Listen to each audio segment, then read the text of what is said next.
తొలగించాలి medical officer Kukatpally Moosapet circle నుండి వెంటనే తొలగించాలి మూసాపేట సర్కిల్ నుండి మెడికల్ ఆఫీసర్ వెంటనే తొలగించాలి మూసాపేట సర్కిల్ నుండి మెడికల్ ఆఫీసర్ వెంటనే తొలగించాలి మూసాపేట సర్కిల్ నుండి మెడికల్ ఆఫీసర్ వెంటనే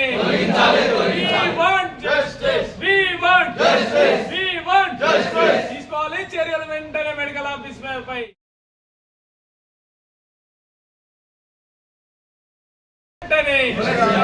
అక్రమాలకు పాల్పడుతున్న మెడికల్ ఆఫీసర్ వెంటనే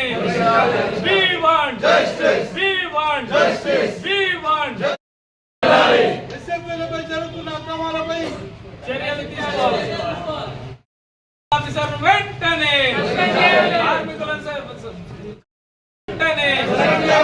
కార్మికులను వేధిస్తున్న మెడికల్ ఆఫీసర్ వెంటనే ఆఫీసులో అందుబాటులో ఉండండి మెడికల్ ఆఫీసర్ వెంటనే ఆఫీసులో అందుబాటులో ఉండండి మెడికల్ ఆఫీసర్ వెంటనే కార్మికులను వేధిస్తున్న మెడికల్ ఆఫీసర్ వెంటనే ఎస్ఎఫ్ఎలను వేధిస్తున్న మెడికల్ ఆఫీసర్ వెంటనే అక్రమాలకు పాల్పడుతున్న మెడికల్ ఆఫీసర్ సాల్మోన్ గారిని వెంటనే సాల్మోన్ గారి పై చర్యలు తీసుకోవాలి వెంటనే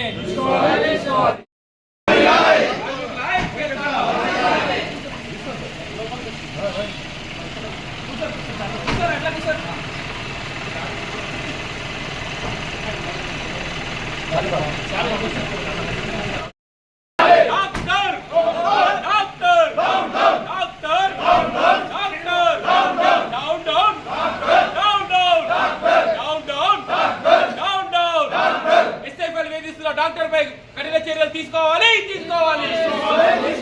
doctor doctor down down down down go back go back go back go back go back doctor go back go back go back doctor go back आवाज दो आवाज दो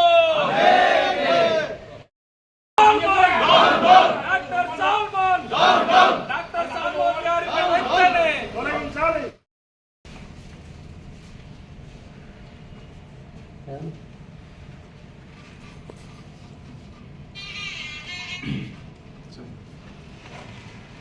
సార్ మీకు ఆల్రెడీ పొద్దున ఎక్స్ప్లెయిన్ చేసిన ఇప్పుడు మా బాధ్యత మళ్ళొకసారి సార్తో చాలా ప్రాబ్లం సార్ వచ్చిన 1 ఇయర్ డే 1 నుండి ఇప్పటి వరకు చాలా ప్రాబ్లం అవుతుంది మాకు పొద్దున కూడా అసలు మీటింగ్ వచ్చి 2-3 సమస్యలు ఇస్తారు మనుషులు పెట్టుకొని బయట పోయి మమ్మల్ని కొట్టుడు ఒకటి తక్కువ సార్ సార్ సీసీ కెమెరా ఉంది సార్ చూస్తే మీకు సీసీ ఫుటేజ్ చూస్తే అతని మీద చర్యలు తీసుకోవాలి సార్ తీసుకోకపోతే మేము డ్యూటీ వేయలేము సార్ రేపు పొద్దున మమ్మల్ని టార్గెట్ చేసి మమ్మల్ని డ్యూటీలోకి వెళ్ళి ఇప్పించి ఆల్రెడీ ఇద్దరు ఇప్పించింది సార్ ఆయన టార్చర్ భరించలేక ఇద్దరు మానేసుకున్నారు ఆల్రెడీ ఎస్ఎఫ్ఎల్ అని ఘోరంగా వల్గర్ లాంగ్వేజ్ వాడు వీడియో అని తిట్టడము చెడ్డ మాటలు తిట్టడము ప్రతిసారి ఆయనతో మాకు డాక్టర్ గారితో ప్రాబ్లం ఉంది కొంచెం మీరు దయచేసి హైయర్ ఆఫీసర్ దగ్గర తీసుకెళ్ళి మాకు ఒక్కరి కాదు సార్ ఉన్న ఇంతమంది 40 మంది లెటర్ ఇచ్చినాం సార్ సింగల్ టార్చర్ చేస్తున్నాడు సార్ ఎవరంటే అటెండెన్స్ వీక్ ఆఫ్ ఇయర్కి లీవ్ తీసుకున్నట్టు కూడా మాకు పర్మిషన్ ఇచ్చినట్టు రియాజ్ వర్కర్స్ కోసం అడిగినందుకు ఆయన లాగిన్ వేరేకి ఇచ్చాడు కొత్తగా ఇచ్చిన ఎస్ఎఫ్ఎల్ ఒక 1 మంత్ అవుతుంది 1.5 మంత్ అవుతుంది సార్ వాళ్ళకి ఇంతవరకు లాగిన్ ఇస్తలేడు వాళ్ళని రోజు 3 రోజులకు ఒకసారి ఆయన దగ్గర పోయి సార్ మమ్మల్ని చేయరు సార్ అని 3 రోజులకు ఒకసారి ఆయన జూజర్ అని అడిగితేనే వాళ్ళకి లాగిన్ ఇస్తారంట సార్ ఇప్పుడు ఇవ్వడంటే మమ్మల్ని అయితే ఒక 5,000 10,000 వేస్తాడు మనుషులాగా చూస్తలేడు సార్ మీరు లేబర్ అంటుంది సార్ మేము ఒక సూపర్వైజర్లను పెట్టుకొని మాకు ఒక 20 మంది వర్కర్లు చేస్తుంటే ఒక లేబర్ నువ్వు ఎట్లా అడుగుతావు నన్ను పొద్దున మెటీరియల్ అడిగినందుకు చీపురు గట్టలు అడిగినందుకు చీపురు గట్టలు అడిగినందుకు సార్ మిడిల్ ఆఫీస్ ఉన్నప్పుడు కన్సర్న్ ఫామ్ సైన్ ఫ్రీలో పెట్టారు సార్ సంతకం సార్ ఈ కన్సర్న్ ఫామ్ సైన్ పెట్టారు సార్ ఆఫీస్ కి రమ్మంటారు సార్ కానీ అందరూ ఏ సైకిల్ ఆఫీసర్ ఇవ్వాలని జస్ట్ ఏం లేదు సార్ మెటీరియల్ కరెక్ట్ ఇవ్వండి సార్ మెటీరియల్ ఇవ్వనందుకు నన్ను కొట్టడానికి నన్నైతే వీళ్ళందరూ సార్ మాకైతే ప్రాణహాని ఉంది సార్ డాక్టర్ గారితో ఆయన ఎప్పుడు ఎట్లుంటాడు ఆయనకు సార్కి అర్థమైతే ఒకసారి మంచి ఉంటాడు ఒకసారి ఎట్లుంటాడు వీడియో చూసి నాకైతే ఆయన వాళ్ళతో మా అందరికి ప్రాణహాని ఉంది సార్ మాకు ఉద్యోగాలు చేసుకోలేకపోతున్నాం మేము సార్ తోటి చాలా ప్రాబ్లం అవుతుంది సార్ సార్ మీరైతే యాక్షన్ తీసుకోవాలి పెనాల్టీస్ మాత్రం ఇష్టం ఉన్నట్టు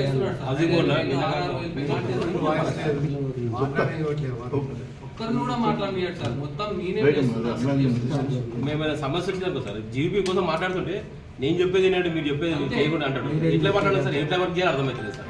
ఆనంద్ సార్ ఇది నా పర్సనల్ లెటర్ సార్. సార్ నన్ను కొట్టడానికి వచ్చిండు, నాకు ఆ సార్తో ప్రాణహాని ఉంది. దయచేసి నాకు మీరు రక్షణ కల్పించాలి, మీరు నాకు న్యాయం చేయాలి సార్. నేను యూనియన్ లీడర్ ఆనంద్ సార్, ఒక యూనియన్ లీడర్ కూడా ఎస్ఎఫ్ఐ అడిగినందుకు నువ్వు ఎట్లా అడుగుతున్నాను, నీకు ఏం హక్కుందని ఆనంద్ వాడు వీడని వల్గర్ వల్గర్ లాంగ్వేజ్ లాంగ్వేజ్ అంతా అది నీ సంగతి చూస్తాను, నువ్వు ఎట్లా డ్యూటీ చేసావు చూస్తా అని చెప్పి వార్నింగ్ ఇస్తున్నారు సార్. ఇప్పుడు అన్యాయంగా అయితే ఇద్దరు ఫోటో కొట్టాడు సార్. ఆ శివరాత్రి రవి రాజేష్ అయితే వేధించి పాపం మా పిల్లలు ఆయన మానేసి చేసినాడు. మీకు అది వాట్సాప్ కూడా పెట్టినా సార్, రాజేష్ వల్గర్ లాంగ్వేజ్ వాడు యూజ్లెస్ ఫెలో. గలీజ్ మాటలు సార్. సార్ దయచేసి మాకు న్యాయం చేయాలి. ఆనంద్ మన మల్లాపూర్ లో మోతిలాల్ నాగేంద్ర ఉన్నాడు సార్ ఎస్ఎఫ్ఐ, ఆయన కూడా లాగిన్ ఇస్తారు. అది ఒకటి అంటారు కదా సార్, అది యాప్ సార్కి వచ్చింది. ముందు అటెండెన్స్ మా చేతుల్లో ఉండే, ఇప్పుడు ఏమున్నా మేము ఆయనకు చెప్పాల్సి వస్తుంది పర్మిషన్. ఎంత అంటే మాకు ఒక్కోసారి సావులు ఉంటాయి సార్. పొద్దున్న ఎన్నకలో మాకు తెలుస్తుంది ఏమన్నా ఎంత బాగాలేదో ఊరికి పోవాల్సి వస్తుందో. మన బాబన్న ఊరికి సావు ఉండే సార్, పెద్దమ్మ చేయడు బాబన్న ఊరికి పోయేది ఉంటే 9 o'clock ఊరు నుంచి ఫోన్ వచ్చింది. పోతుంటే 12 గంటలకు అటెండెన్స్ కొట్టుకొని పో సాగు అంటే ఎట్లా పోతాం సార్. వరంగల్ పోవాలంటే 12 గంటలకు పోతే నా సాగు అయిపోతా సార్. అసలు వీకాప్ లో ఒక్కొక్కరు అటెండెన్స్ చూడండి సార్. నాది కానీ వీక్ లాబ్ లో తీసుకుంటాం సార్. నాది అంజనేయులు, వెంకటేష్, సాయి వీళ్ళకి కొన్ని ఒకసారి ఒక 2 months 3 months డేటా తీయండి సార్. దాంట్లో ఏముందంటే 1 month కంటిన్యూ చేస్తాం సార్. వీకాప్ లో ఏమంటే ఫోన్లు ఎత్తలేడు, వీకాప్ లో అసలు ఆప్షన్ ఇస్తలేడు. వేరే పక్కన సర్కిల్ ఏమో వీళ్ళ ఆపరేటర్ కానీ లేకపోతే ఇచ్చారు సార్. 1 week 3-4 days మీరు ఉంటే ప్రాబ్లమ్స్ తీసుకోండి అంతా కోఆపరేట్ చేస్తుంది. అల్వాల్ కానీ పొద్దులపూర్, గాజురామరం, కుకుడుపల్లి నెల రోజులు కంటిన్యూ డ్యూటీ చేస్తున్నాం సార్. అసలు ఒక రోజు ఇస్తే నేను మొన్న 2 days అడిగితే 2 days ఎట్లా ఇయ్యాలి నీకు, నువ్వు మండే ఒక రోజు ఇస్తే వీక్ అప్ అంటాడు. పని ఉంది సార్, మా బాబు బాగాలేదు సార్. ఇంకోటి శ్రీకాంత్ రెడ్డి సార్ ఇక్కడ ఉన్నారు కాబట్టి మేము మెడికల్ ఫైల్ కానీ లాంగ్ డెత్ ఫైల్ కానీ ఏమైనా అడిగితే ఏం అడుగు మెటీరియల్ బ్లీచింగ్ కానీ సున్నాం కానీ అడిగితే ఏమైనా అంటే శ్రీకాంత్ రెడ్డి సార్ ఫైల్ ఆపితే సార్తో మాట్లాడుకోపోయారు.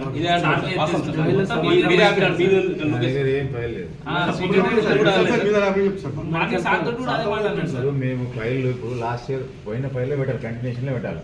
పోయిన స్టాక్ ఎంత తీసుకురు, ఎంత ఇచ్చారు, ఏమైనా బాధే ఫైల్ పెట్టారు. కొత్త ఫైల్ పెడితే మేము బియ్యం అడగలేదు సార్. వచ్చి ఏం అడిగినా శ్రీకాంత్ రెడ్డి సార్ సార్ ఇంకోటి సార్ ఎస్ఎఫ్ఐలము హోటల్ అక్కడ పోయి టీ తాగుతాం, చాయ్ తాగుతాం సార్. అక్కడ కూడా చెప్తున్నాడు సార్, అక్కడ వేధిస్తున్నాడు.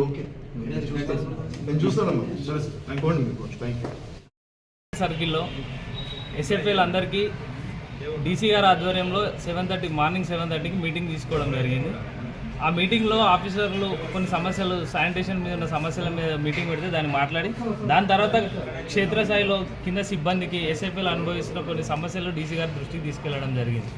దాంట్లో కొన్ని మెడికల్ ఫైల్ చనిపోయి 2-3 సంవత్సరాలైనా కొత్త వర్కర్లను రిక్రూట్ చేసుకుంటలేరు. మెడికల్ ఫైల్ ఉన్నాయి, మెడికల్ ఫైళ్ళల్లో కూడా వాళ్ళు కొంతమంది అనారోగ్యంతో గురైనారు.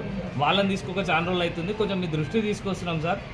దాని తర్వాత దాన్ని రిక్రూట్ చేయమని అడిగినాం. దాని తర్వాత మాకు ఇచ్చే ఏదైతే మెటీరియల్ ఉంటుందో శానిటేషన్కి చీపుర్లు, బ్లీచింగ్ అట్లాంటి కొన్ని రెగ్యులర్గా మాకు కరెక్ట్ అందుతలేవు. అవి క్షేత్రస్థాయిలో మాకు అందరికి కరెక్ట్ అందిస్తే మేము వర్క్ చేయడానికి ఈజీగా అవుతుంది. మాకు కొంచెం అది మెటీరియల్ కరెక్ట్ ఇప్పియండి సార్ అని అడిగి డీసీ గారికి మేము చెప్పడం జరిగింది. ఆ మీటింగ్లో ఎంహెచ్ఓ గారు ఉన్నారు. ఆ మీటింగ్ అయిపోగానే బయటికి రాగానే ఎస్ఎఫ్ఎల్ అందరం ఒక 35 మంది అందరం బయటికి రాగానే ఆయన డైరెక్ట్ పర్సనల్ అటాక్ తీసుకొని ఏఎంహెచ్ఓ డాక్టర్ సాల్మన్ రాజు గారు, ముసాపేట్ సర్కిల్ ఏఎంహెచ్ఓ గారు డైరెక్ట్ బయటికి రాగానే నువ్వు ఎట్లా కంప్లైంట్ చేస్తావు, నువ్వు ఎట్లా చేస్తావు, నువ్వు చూసినావా నాడు చూపిస్తాడు, మెటీరియల్ లేదా, మెటీరియల్ వచ్చింది మొన్ననే అని చెప్పి మమ్మల్ని స్టోర్ రూమ్ దగ్గర తీసుకెళ్లడం జరిగింది. ఆ స్టోర్ రూమ్లో చూస్తే దాంట్లో మాకు ఒక గ్రూప్కి, ఒక ఎస్ఎఫ్ఐకి 3 గ్రూపులు ఉంటాయి, 4 గ్రూపులు ఉంటాయి. ప్రతి గ్రూప్కి ఒక్కొక్క 3 కట్టలు ఇవ్వాలి, చీపురు కట్టలు. దాంట్లో ఏం చేసారు, ఒక 10 కట్టలు తక్కువ తెప్పించారు. ఇది ఇప్పుడే కాదు, ప్రతిసారి ఇదే రొటీన్ అయితేనే ఉంది. ప్రతిసారి ఇట్లా తక్కువ ఇస్తున్నారు. వర్కర్లకు మేము ఇవ్వాలంటే వర్కర్లతో మాకు ప్రాబ్లం అయితే అలా గట్టిగా పని చేయలేకపోతున్నాం సార్ అని మేము చెప్పడం జరిగింది. జరిగితే నువ్వు ఎట్లా క్వశ్చన్ చేస్తావు నన్ను, ఇప్పుడు కాకపోతే మళ్ళీ ఒకసారి తెప్పించిస్తామంటే ప్రతిసారి తెప్పించిస్తా అంటారు కానీ ఇస్తలేరు సార్ అని నేను గట్టిగా అడగడం జరిగింది. నువ్వు నన్ను క్వశ్చన్ చేస్తావా, నీవెంత, నీ ఆలత ఎంత, నీ అవకత ఎంత, నువ్వు ఒక లేబరు, నువ్వు నన్ను ఎట్లా క్వశ్చన్ చేస్తావు, నువ్వు ఎట్లా కంప్లైంట్ చేస్తావు అని పర్సనల్ అటాక్ చేసి ఒక 35 మంది సూపర్వైజర్లు ఉండగా నా మీద అటాక్ చేయడం జరిగింది. నా మీద కొట్టడం ఒకటి తప్ప కానీ అన్ని వల్గర్ లాంగ్వేజ్ గలీజ్ మాటలు తిట్టి నువ్వెంత నీ సంగతి ఎంత, నీ సంగతి చూస్తా, నువ్వు ఎట్లా డ్యూటీ చేస్తావో చూస్తా, మీరు అందరూ ఆయన సపోర్ట్ చేస్తే ఎట్లా డ్యూటీ చేస్తారో చూస్తా అని అట్లా తీసుకోవడం జరిగింది. ఇది ఇప్పుడే కాదు, రొటీన్గా ఇట్లా ఒక 10 సార్లు అయింది. నా ఎన్నుకున్న ఎస్ఎఫ్ఎల్ అందరితో ప్రతిరోజు గొడవనే. ఒక్కొక్కరికి 5,000, 6,000, 10,000 ఫైన్లు వేసుకుంటూ పోతున్నాడు. ప్రతి నెలకు వచ్చేసరికి వచ్చే 16,000, 17,000 జీతంలో సగం ఆ పెనాల్టీలకు పోతుంది. సరే అది అఫీషియల్గా ఏమున్నా కూడా ఆయన డైరెక్ట్ పర్సనల్గా అటాక్ చేయడం జరుగుతుంది. దయచేసి ఉన్నతాధికారులకు నేను ఒకటే చెప్తున్నాను, గౌరవ కమిషనర్ గారికి, గౌరవ డిప్యూటీ కమిషనర్ గారికి, ఇంకోరైనా పైన క్షేత్రస్థాయిలో ఉన్న అధికారులకు నేను చెప్పేది ఏంటంటే కింద లేబర్ దగ్గర నుండి పైన డిప్యూటీ కమిషనర్ దగ్గర సర్కిల్ లెవెల్లో ప్రతి ఒక్క డిపార్ట్మెంట్ల ఆఫీసర్లను, అటెండర్లను మీరు ఎంక్వైరీ చేయండి సార్. పర్సనల్గా డాక్టర్ ఎలాంటి వాడని అనుకోండి, వాళ్ళే చెప్తారు మీకు. నేను చెప్పాల్సిన పని లేదు. నేను ఆయన మీద అభియోగం చేసేలేము. ఇంతమందికి ఇక్కడ ఉన్న వాళ్ళందరికీ ప్రాబ్లమే. ఒక్కొక్కరి దగ్గర 25 మంది వర్కర్లు, 20 మంది వర్కర్లు ఉంటారు. వర్కర్లకు అదే వేధిస్తున్నాడు, ఎస్ఎఫ్ఎల్ని వేధిస్తున్నాడు, కింద స్థాయి సిబ్బందిని వేధిస్తున్నాడు. అటెండర్లు అనేది ఆయనకు డ్రైవర్ ఉండలేక డ్రైవర్ పారిపోయింది ఆయన దగ్గర నుండి. ఆయన డైరెక్ట్ ఒక 6 నెలల నుండి పర్సనల్గా 2 వీలర్ మీద తిరుగుతున్నాడు. ఆయన దగ్గర డ్రైవింగ్ చేయడానికో డ్రైవర్ రావడానికి భయపడుతున్నారు. అతన్ని దయచేసి మెడికల్ ఆఫీసర్ గారిని మీద చర్యలు తీసుకోవాలి. మా అందరికీ న్యాయం చేయాలి. చాలా ప్రాబ్లం క్రియేట్ చేస్తున్నాడు. ఆఫీస్లో సర్కిల్లో కింది స్థాయి నుండి మీ స్థాయి వరకు అందరినీ ఇబ్బందులకి గురి చేస్తున్నాడు. అసలు విజిటింగ్ అవర్లా ఆఫీస్లో కూర్చోవాలి అధికారి 3 రోజులకు ఒకసారి, 4 రోజులకు ఒకసారి ఆఫీస్కి వస్తున్నాడు. ఈపీఎఫ్ల మీద సంతకాలు, ఈఎస్ఐ మీద సంతకాలు, ఆన్లైన్లో సంతకాలు పెట్టామంటే వేధిస్తున్నాడు. వర్కర్లను వాళ్ళు గట్టిగా అంటే ఈయననే నేను ఊరేసుకుంటా అని చెప్పి వాళ్ళని కార్మికులను ఉల్టా బెదిరిస్తున్నాడు. దయచేసి విజిటింగ్ అవర్లు అసలు ఆఫీస్లో ఉండడు. కావాలంటే మీరు కూడా ఎంక్వైరీ చేయండి. కింది స్థాయిలో మీరు వచ్చి పర్సనల్ ఒక్కొక్కరిని డాక్టర్ తెలియకుండా ఒక్కొక్కరిని ఎంక్వైరీ చేస్తే మీకే మొత్తం బట్టబయలు అవుతుంది అతని చరిత్ర. ఆల్రెడీ దాని మీద అభియోగాలు వచ్చి ఆటోల దగ్గర పైసలు తీసుకున్నారు. అవి ఆటోల గురించి పేపర్లో కూడా రావడం జరిగింది ఇంతకుముందు. ఆయన ఎంక్వైరీ పెట్టి సార్ మీద ఎంక్వైరీ కూడా కొంత పెండింగ్లో పడ్డది. అది కూడా మీరు దృష్టిలో చేసుకొని మా అందరి తరఫున మేము చెప్పి దయచేసి పై అధికారులకు కోరుకుంటున్నా, మాకు న్యాయం చేయాలి. అతనితో మేము అతని వేధింపులకు మేము భరించలేకపోతున్నాం. దయచేసి మాకు న్యాయం చేయాలని కోరుతున్నాను. నా తోటి ఎస్ఎఫ్ఏ సార్, అదా గ్రూప్స్ ఎగ్జామ్ ప్రిపేర్ అవుతుంది. డిఎస్సి ఉంది ఆయనకి. అయితే నేను చదువుకుంటా సార్, నాకు కూడా కొంచెం పర్మిషన్ ఇవ్వండి అని అంటే, పర్మిషన్ ఇచ్చుడు కాదు కదా, నీకు రోజు 6 గంటల వరకు డ్యూటీ చేస్తా అని చెప్పేసి అందరికి 12 గంటలకు 1 గంటకు డ్యూటీ అయిపోతే ఈయన జేఎన్టీయూలో స్పెషల్ డ్యూటీ ఆయన మీద వ్యక్తిగతంగా కక్ష పెట్టుకొని ఇట్లాంటి చిన్నవే పెద్ద భూతద్దంలోకి వెళ్ళి చూసి నేను చదువుకుంటా సార్ అంటే కూడా ఆయన మానసికంగా చాలా ఒత్తిడి తెచ్చేటోడు. ఆ ఒక్కరోజు డ్యూటీకి రాకపోయినా ఒక రోజు ఎక్స్టెన్షన్ చేయండి సార్, వాళ్ళ అమ్మకి క్యాన్సర్ వచ్చిందనమాట. ఇక్కడ బసవతారకం హాస్పిటల్ తీసుకుపోతుంటే సార్ నేను పక్కన ఉన్నా కదా, నేను కొడితే అటెండెన్స్ అబ్బాయిది, ఆయనకు పర్మిషన్ ఇవ్వండి సార్ అంటే, నీకు పర్మిషన్ ఇవ్వను, నీకు పర్మిషన్ ఇవ్వను, మీ అమ్మకి చూపించుకుంటా ఎవరు చూపించుకోవాలి, డ్యూటీ టైమింగ్ అయిపోయినాక పర్మిషన్ ఇస్తా అంటే వాళ్ళ అమ్మ సావబతుల మధ్యలో ఉంది కదా సార్ అని మేము ఇద్దరం పోయి బతిలాడినాం. ఆయన కాళ్ళు పట్టుకొని బతిలాడినా కానీ ఆయన పర్మిషన్ ఇవ్వాలి. అది జరిగింది. ఇప్పుడు ఆయన చేస్తుండా? ఆయన చేస్తలే, ఇట్లా మానసికంగా ఇబ్బంది పెడితేనే ఆయన డ్యూటీ మానేసి వెళ్ళిపోయింది. నేను చెయ్యను సార్ అని చెప్పేసి డ్యూటీ మానేసి వెళ్ళిపోయింది.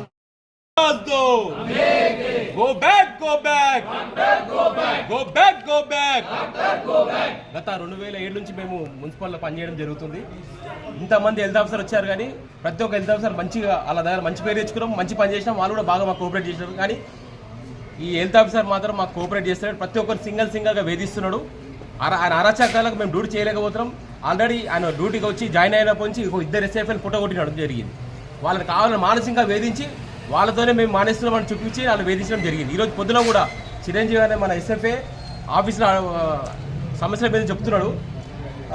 బ్రూమ్ స్టిక్స్ లేవు, లైమ్ లేవు అడిగితే అది లోపల మనసులో పెట్టుకొని బయటకు వచ్చినాక నువ్వు నా మీదనే కంప్లైంట్ చేస్తావని మాట్లాడి గట్టిగా కొట్టడానికి పోయినాడు. మేమందరం ఆపడం జరిగింది. ఒక అధికారి ఉండి ఒక ఎస్ఎఫ్ఐని అలా కొట్టడానికి పోతే ఇది కరెక్టేనా అని మేము అడుగుతున్నాము. అధికారులందరూ మిమ్మల్ని కూడా కోరడం జరుగుతుంది. మాకు ఆయనతో ప్రాణహాని ఉంది. ఎందుకంటే ప్రతి ఒక్క ఏరియా మీదకి వెళ్ళి ప్రతి ఒక్కరిని వేధిస్తాడు. కాబట్టి మీరు న్యాయం చేయాలని నేను మనస్ఫూర్తిగా కోరుకుంటాను. వేధిస్తాడు అంటే ఏం వేధిస్తాడు? మానసిక సింగల్గా అంటే గుంపులు అందరూ ఉంటే వీళ్ళు మమ్మల్ని ఏమైనా ప్రశ్నిస్తారు అని వేధించినాడు. అంటే మన సైడ్ మీదకి వచ్చి ఇక ఆయన చెప్పింది వినాలి, మనం చెప్పని ఏదైనా గార్బేజ్ సమస్య ఉంటే కూడా ఏదైనా వెహికల్ అడిగినా కూడా ఆయన సమస్యని చెప్తాడు కానీ మన సమస్య వినడు. అట్లా మమ్మల్ని మానసిక ప్రతి ఒక్కరిని వేధిస్తున్నాడు. ఇంకోటి మేము ఎప్పుడైనా వీక్ ఆఫ్ తీసుకోవాలనుకుంటే ఎప్పుడైనా యాబ్సెంట్ అయిదామని అడిగితే కూడా ఎఫ్ఆర్ఎస్ యాప్ ఆయనకు ఇచ్చినారు సార్కి. ఆ సార్ మాకు అసలు ఎవరికి ఒకటే కానీ ఒక రోజు ఇస్తున్నాడు. ఎందుకంటే ఎప్పుడైనా సాగు వచ్చినా సరే, ఎప్పుడైనా బయట హాస్పిటల్ పోవాలన్నా సరే మాకు పర్మిషన్ ఇస్తారు. చనిపోయినా కూడా మా తోటి ఎస్ఎఫ్ఐ బాబురావు ఉన్నాడు, వాళ్ళ ఊర్లో చనిపోయిన వాళ్ళ అన్న బిడ్డ చనిపోయింది. 9 గంటలకు అడిగినాడు, సార్ నేను ఊరికి వెళ్ళాలి సార్, నాకు మా అన్న బిడ్డ చనిపోయింది, ఊరికి వెళ్ళాలంటే లేదు 12 గంటలకు అటెండెన్స్ కొట్టే నువ్వు పోవాలంటాడు. 12 గంటలకు కొట్టి వరంగల్ ఎట్లా పోతాడు? ఆలోచించండి మీరు కూడా. అధికారులకు నేను ఒకటే ప్రశ్న చెప్తున్నా, ఇటువంటి హెల్త్ ఆఫీసర్ మాకు వద్దు. ఈయన పని చేస్తే మేము ఇక్కడ పని చేయలేం కాబట్టి మీరు తక్షణమే ఆయన మీద చర్యలు తీసుకోవాలని మనస్ఫూర్తిగా కోరుకుంటాను. మారిరు ఫీల్డ్ మీద వర్క్ చేస్తాం కాబట్టి వర్కర్స్ అందరికీ ఈఎస్ఐలు అవసరం ఉంటాయి. 37 ఫామ్ కానీ ఫామ్ 7 కానీ ఉంటాయి. ఆ సంతకాలన్నీ మిగతా ఎంతమంది ఎంఎస్ అందరూ ఫీల్డ్ మీద సంతకాలు పెట్టేది. ఎందుకంటే వాళ్ళు పొద్దున 5 గంటల 4 గంటల డ్యూటీకి వస్తారు కాబట్టి 1 ఆడుకుంటారు. వాళ్ళు సంతకాలు పెట్టుకుని వాళ్ళు పని చేసుకునేది. అటువంటి కాకుండా నేను వచ్చిన కాడ నుంచి ప్రతి ఒక్కరిని ఆఫీస్లో అమ్మంటారు. ఆఫీస్గా ఉండే టైంకి ఉన్నాడు కానీ ఒక టైం అనేది ఉంటుంది కదా, టైం పెట్టి వాళ్ళ వర్కర్లు ఒక 37 ఫామ్ కోసం కూడా వారాలకు కొద్దిగా పరిస్థితి వస్తుంది. అసలు ఎంత వేధింపడే సంవత్సరం నుంచి చాలా వర్కర్లు వస్తారు. వీక్ ఆఫ్ ఇయర్ వర్కర్లకు సైన్ పెట్టరు, ఫామ్ 7 పెట్టరు, ఈఎస్ఐలో అర్జెంట్ అవసరం పడి సైన్ దొరకాలంటే చాలా గగనం అయిపోయింది. పిఎఫ్ ఎవరైనా అర్జెంట్గా వాళ్ళకి ఏమైనా పిఎఫ్ అమౌంట్ డ్రా చేసుకునేదో కార్యం చేసుకోవాలని కూడా ఆ 37 పిఎఫ్ సంస్థానం కోసం కూడా నెలలో కొద్దిడానికి అవుతుంది. ఇవాళ రియాజ్ పాషా అనే వారికి ఒక ఎస్ఎఫ్ఏకు వర్కర్లందరూ నిన్న పేమెంట్స్ అనేది ఈ మంత్ 2 days అటెండెన్స్ రాలే ఎఫ్ఆర్ఎస్ యాప్ దానివల్ల.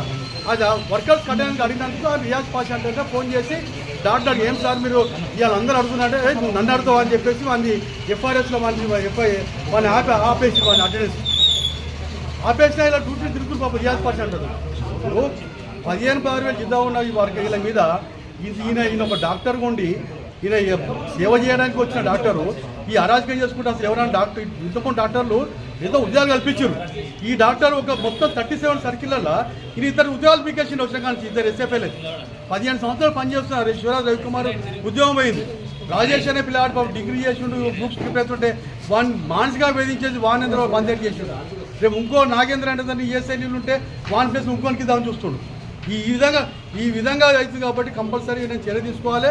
దానికోసం ఎటువంటి అవసరమైతే హెడ్ ఆఫీస్ కానీ వెళ్ళి కమిషనర్ తీసుకోవాలి. BP sugar